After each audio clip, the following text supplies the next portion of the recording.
अस्सलाम वालेकुम फ्रेंड्स, उम्मीद करता हूँ कि आप तमाम लोग खैरियत से होंगे। तो फ्रेंड्स, आज एक नई वीडियो के साथ हम हाजिर हुए हैं। तो फ्रेंड्स, आज का जो हमारा टॉपिक है वो है 7 सीज ऑफ इफेक्टिव कम्युनिकेशन।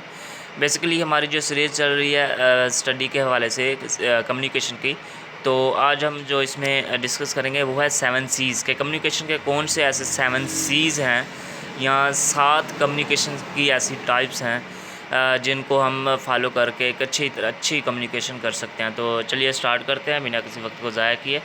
तो सबसे पहले हम ये देखते हैं कि 7 सीज़ ऑफ कम्युनिकेशन कौन कौन से हैं। सबसे पहले हमें कम्युनिकेशन करते वक्त ये ज़रूर देखना चाहिए कि हमारी जो कम्युनिकेशन है वो कंप्लीटनेस हो, यानी कि कंप्लीटनेस हो, तकमील को, वो एक कंप्लीट कम्युनिकेशन हो। नेक्स्ट देखते हैं कंसिस्टेंस, इख्तिसार हो उसमें, कंसीडरेशन, गौर व तवज्जो हो, गौर व फ़िक्र हो, कंक्रीटनेस, ठोसपन हो, वह झूठ ना हो, साफ़ सुथरी हो, उसमें सच्चाई हो, क्लैरिटी, वजाहत हो, कोर्टसी, खुश अखलाक़ी एंड करेक्टनेस, दुरुस्तगी के साथ वो बयान की गई हो। तो ये है basically 7 Cs of effective communication. Completeness, consistence, consideration, concreteness, clarity, courtesy and correctness. तो हम स्टार्ट करते हैं कम्युनिकेशन के 7 सीज़ को। तो सबसे पहले हम देखते हैं 7 सीज़ अफेक्टिव कम्युनिकेशन। तो हमने ये डिस्कस किया आपके सामने कि ये हैं वो 7 सीज़। चलिए नेक्स्ट आप देख सकते हैं 7 सीज़ कम्युनिकेशन के। सबसे पहले principle of clarity, principle of completeness, principle of consideration, completeness of correctness, principle of concreteness, principle of consideration, principle of courtesy. तो ये तमाम चीज़ें हैं जिसकी वजह से हम अपनी कम्युनिकेशन को अफेक्टिव बना सकते हैं। तो चलिए स्टार्ट करते हैं। सबसे पहले completeness, the message must be complete, it should convey all the facts required by audience, the sender of message must take into consideration the receiver and should communicate all the fact and figures related to message. Basically हमारी जो completeness में अगर हम देखें तो हमारा message complete होना चाहिए, ठीक है, और it should convey the fact required by audience, इसमें तमाम वो फैक्ट हों जो कि ऑडियंस को चाहिए, रिक्वायर्ड हों। इसके अलावा सेंडर जो मैसेज भेज रहा है वो रिसीवर के लिए एक अच्छा हो, उसके रिलेटेड हो, ये ना हो कि बात शुमाल की हो रही है और हम मशरक़ के बारे में बता दें।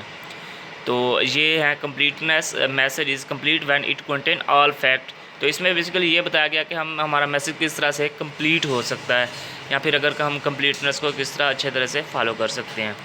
तो how to apply answer gives versus उसके आंसर बताया गया who, what, when, where, why and be in reply in inquiry answer all the question, see give something extra when desirable. When मतलब जब हमें कुछ ऐसा, हम कुछ एक्स्ट्रा उसे इंफॉर्मेशन दें जब वो चाहिए हो। तो नेक्स्ट है इख्तिसार, जिसे हम उर्दू में कहते हैं, और कंसिस्टेंस हम अब नेक्स्ट डिस्कस करते हैं। Means communication what you want to convey in least possible word. आप अपने पॉसिबल यानी कि मुमकिन अल्फाज में वो ऐसा क्या मैसेज है जो आप कन्वे कर सकते हैं। Consistence is necessary for effective communication. आपकी जो कंसिस्टेंस है ये इफेक्टिव कम्युनिकेशन के लिए बहुत अहम है। इसके अलावा it is both time saving, यानी कि हम मिनिमम टाइम के अंदर ऐसे या मिनिमम वर्ड्स के अंदर ऐसा कौन सा एक अच्छा मैसेज दे सकते हैं जो कि हमारे ऑडियंस के लिए, हमारे लोगों के लिए एक अच्छा हो। तो ये as well as time save भी हमारे लिए करता है, और इसके अलावा कॉस्ट सेविंग और पैसे भी बचाता है। It underline and highlight the main message, ये हाईलाइट भी करता है और अंडरलाइन भी करता है जो हमारा मेन मैसेज होता है उसको। तो ये तमाम चीज़ें हैं कंसिस्टेंस के अंदर। इसमें दो जो हैं वो टर्म्स यूज़ की गई हैं, word phrase and consist wording. ये डिफरेंट जो चीज़ें हैं, at this point in time now, यानी कि at this point in time, इसका हम अगर वर्डिंग देखें तो वो नाउ होगा। Due to the fact that, it means because, यानी कि हम इतने बड़े अल्फाज जो हैं, इतनी बड़ी लाइन है, उसको सिर्फ एक वर्ड में भी बयान कर सकते हैं। इसे कंसिस्टेंस के जो है वो जुमरे में लाया जाता है। नेक्स्ट है how to achieve consistence. For achieving the consistence you have to consider the following. Avoid wordy expression, wordy expression को छोड़ना पड़ेगा। इंक्लूड ओनली रिलेटिव मटीरियल, सिर्फ रिलेटिव मटीरियल के बारे में बात की जाए। वाइड अननेसेसरी रेपिटेशन, और बार बार एक ही चीज़ को दोबारा दोबारा ना बयान किया जाए। तो ये तमाम चीज़ें थी। आगे है consideration. Before you start to जज me, step into my shoes and work the life I am living and if you, ये कोटेशन दी गई है बेसिकली कंसिडरेशन की, कि हमें उसको जांच लेना चाहिए कि मैं किससे कम्युनिकेट कर रहा हूँ और मुझे उसको किस तरह का मैसेज देना चाहिए। कंसिडरेशन को अगर देखा जाए तो consideration implies stepping into shoes of others, यानी कि हमें किसी के या ये भी एक कहावत कह सकते हैं या कोटेशन कह सकते हैं, stepping into shoes of others, के दूसरे के पाँव पर खड़े होना, जिस तरह हम कह सकते हैं। तो effective communication must take audience into consideration, make an attempt to envisage your audience, ensure that the self respect of audience is maintained। ये क्या रखा जाए कि जो हमारे ऑडियंस है उसकी सेल्फ रिस्पेक्ट पे कोई जो है वो मतलब हर्फ ना आए। ये तमाम चीज़ें हमें इसको गौर से देखना पड़ेगा। कंसिडरेशन को अगर देखा जाए 3 specific way to indicate consideration, focus on you instead of I और वी, हमें तुम पर यानी कि अपने आप पर फोकस करना चाहिए, या मैं या हम पर नहीं। ये तमाम चीज़ें हैं जो कि हमें कंसिडरेशन में जिसको तवज्जो देने की ज़रूरत है जिस पर। तो क्लैरिटी जैसे कि हम जानते हैं कि वजाहत, हमारी जो कम्युनिकेशन है वो वाज़े होनी चाहिए, अच्छे तरीके से होनी चाहिए, साफ़ सुथरी होनी चाहिए। तो clarity implies emphasis on specific message or goal at a time rather than trying to achieve too much at once. तो ये बेसिकली कह रहा है कि हमें अपने जो हमारा जितना हमारा टाइम है और हमारा मैसेज है, हमें उतने ही वक्त में उसे कन्वे करना चाहिए। हमें बहुत ज़्यादा मतलब एक मैसेज के लिए वक्त नहीं लेना चाहिए। Clarity in communication has following features, it make understanding easier. जब हम किसी बात को वाज़ेह तौर पे बयान करते हैं तो ये समझने में, अंडरस्टैंड करने में ईजियर वगैरह होती है। और कंप्लीट क्लैरिटी, थॉट्स वगैरह, ये डिफरेंट चीज़ें हैं जो कि आप स्लाइड से देख सकते हैं। आगे है accuracy is purpose of clarity.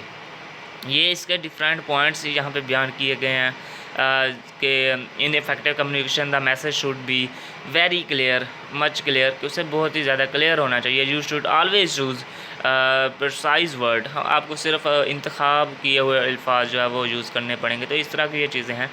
आगे concrete communication implies being particular and clear rather than fuzzy and general. हमें सिर्फ पार्टिकुलर जो है वो कम्युनिकेशन करनी चाहिए, यानी कि हमें बेसिकली बार बार हमें कम्युनिकेशन में एक चीज़ का ख्याल रखना चाहिए कि हमारा जो मैसेज है हमें उससे हटना नहीं चाहिए। तो हमें अपने मैसेज के ऊपर रह कर ही बात करनी चाहिए, और जिससे हमारा टाइम भी बचता है, हमारी कॉस्ट भी बचती है। तो it is supporting with specific fact and figure, ये हमें सपोर्ट करता है या मदद करता है जो स्पेसिफिक जो फैक्ट्स हैं जिस पर हमारी कम्युनिकेशन हो रही है उस चीज़ को देखने में या उस चीज़ को फॉलो करने में। It make use of word that clear that built the reputation. ये आप इसको इजीली स्टडी कर सकते हैं, आप पढ़ लें इसे तो आपको अच्छे तरीके से जो है समझ आ जाएगी। बेसिकली हमने कंक्रीट का कंसेप्ट पढ़ना होता है तो वो हम पढ़ चुके हैं। तो ये इसकी the following guideline should help you achieve the concreteness. General भी है, कंक्रीट भी है, इसमें डिफरेंट जो है वो एग्जांपल्स दी गई हैं, आप देख सकते हैं। आगे concreteness, it means that message should be specific instead of general. Message को बार बार हमारी जो कम्युनिकेशन के 7 C's हैं उसमें यही चीज़ बयान की गई है कि हमारा मैसेज जो है वो स्पेसिफिक होना चाहिए, जनरल नहीं होना चाहिए। हमारे जो वर्ड्स हैं वो स्पेसिफिक होना चाहिए, हमें मैसेज से दूर नहीं जाना चाहिए ताकि जो हमारे ऑडियंस हैं जो हम जिससे हम कम्युनिकेट कर रहे हैं उसे ये तमाम चीज़ें समझ आनी चाहिए। इस तरह कोर्टेसी है, courtesy in message implies that message should show the centre expression, जिसमें ये इस तरह के मैसेज पे जो है वो मुश्तमिल होता है जिसमें सेंडर के एक्सप्रेशंस आ रहे होते हैं, as well as should respect to receiver, और साथ ही साथ वो अपने जो रिसीवर है वो उसको रिस्पेक्ट भी दे रहा होता है। तो courtesy, knowing your audience allows to use statement of courtesy, be aware of your message receiver. How to generate a continuous tone, हमें किस तरह से एक कॉन्टीन्यूस टून को फॉलो कर सकते हैं या अपने आप में ला सकते हैं। तो ये इसमें डिफरेंट चीज़ें लिखी हुई हैं, स्टेप्स हैं जिसके ज़रिए आप ये तमाम चीज़ें कर सकते हैं। एक बहुत ही अहम सवाल आता होता है कि कंसिडरेशन और कोर्टेसिटी में फ़र्क क्या है। तो आप लोग इसके जो है वो कंसेप्ट को जान चुके हैं। कंसिडरेशन और कोर्टिसी को क्या क्या मतलब हम इसमें डिफरेंट आ सकता है। इसके बाद है करेक्टनेस। हमारी जो कम्युनिकेशन है ये बहुत ही अहम पॉइंट है कि उसमें करेक्टनेस होनी चाहिए, वो वाज़ेह हो, वो सच्चाई पर मबनी हो, झूठ ना हो। ये तमाम चीज़ें आप देख सकते हैं करेक्टनेस में।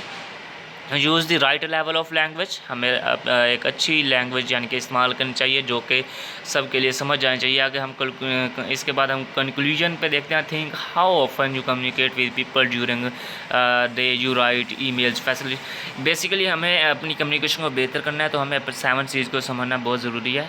उम्मीद है कि आपको ये वीडियो बहुत पसंद आई होगी। इंशाल्लाह मिलते हैं एक नई वीडियो के साथ, तब तक के लिए अल्लाह हाफिज़।